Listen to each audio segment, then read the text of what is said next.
5 லட்சம் வாக்காளர்கள் ஓட்டர் லிஸ்ட்லயே காணோமா. இது என்ன பெரிய விஷயம்? இதை தாண்டி இன்னொரு விஷயம் இருக்கு. இந்த எதிர்கட்சிகள்லாம் ரொம்ப சிம்பிளா சொல்ற மாதிரி சொல்லணும்னா, ஓட்டு திருட்டு. வீட்டு நம்பர் 0ன்னு போட்டெல்லாம் ஓட்டர் ஐடி கார்டு கொடுத்துருக்காங்கன்னா பாத்துக்காங்களேன். எவ்வளவு பெரிய ஒரு மோசமான வேலைகள்லாம் அவங்க செய்யறாங்கன்னு பாத்துக்கங்க. அடுத்து ஒன் நேஷன் ஒன் எலெக்ஷன், ஒரே நாடு ஒரே தேர்தல். 2029ல இவங்களோட ஆட்சி காலம் முடிய போகுதுன்றது எல்லாருக்குமே தெரிஞ்ச ஒரு விஷயம்தான். அதனால இந்த மாநில அரசுகள் எல்லாத்தையும் கலைச்சிட்டு எல்லாருக்கும் ஒட்டு மொத்தமா ஒரே நேரத்தில் தேர்தல் வைக்கிற ஒரு ஐடியா. அப்பதானே ஒரே நேரத்தில் இந்த தில்லு முள்ளு வேலைகள்லாம் ஈஸியா செய்ய முடியும். இதுக்கு பேர் என்னங்க? ஜனநாயக படுகொலை தானே. அடுத்து டீலிமிட்டேஷன், பார்லிமெண்ட் தொகுதிகள் மறுசீராய்வு. நம்ம சவுத் இந்தியாவை விட நார்த் இந்தியாவுக்கு அதிகமான பார்லிமெண்ட் தொகுதிகள் கிடைக்கிற மாதிரி ஒரு மோசடி வேலை ஒன்று செஞ்சுக்கிட்டு இருக்கிறாங்க.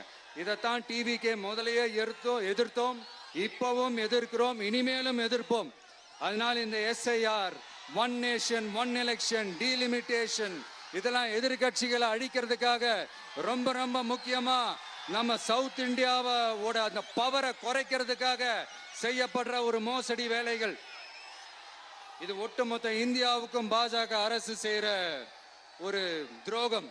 சரி, பாஜக அரசு தான் நமக்கு துரோகம் செய்யறாங்கன்னு பார்த்தா இங்க திமுக அரசு நம்மள நம்ப வச்சு ஏமாத்திக்கிட்டு இருக்கிறாங்க.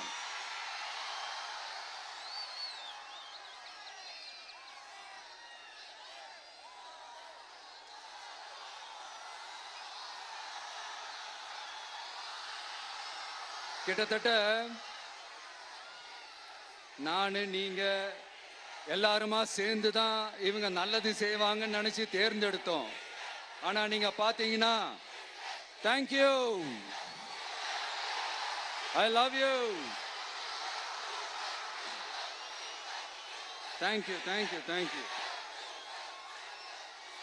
நீங்க பாத்தீங்கன்னா ஒரு 505 தேர்தல் வாக்குறுதிகளை நமக்கு தமிழ்நாட்டு மக்களுக்கு கொடுத்தாங்க. அதுல எத்தனை வாக்குறுதிகளை இந்த திமுக கவர்மெண்ட் நிறைவேற்றிருக்கு? முக்காவாசி வாக்குறுதிகளை கூட நிறைவேற்றாம எல்லாத்தையும் நிறைவேற்றிட்டோம் இப்படி கொஞ்சம் கூட மனசாட்சியே இல்லாம இப்படி கதை விடுறீங்களே மைடியர்.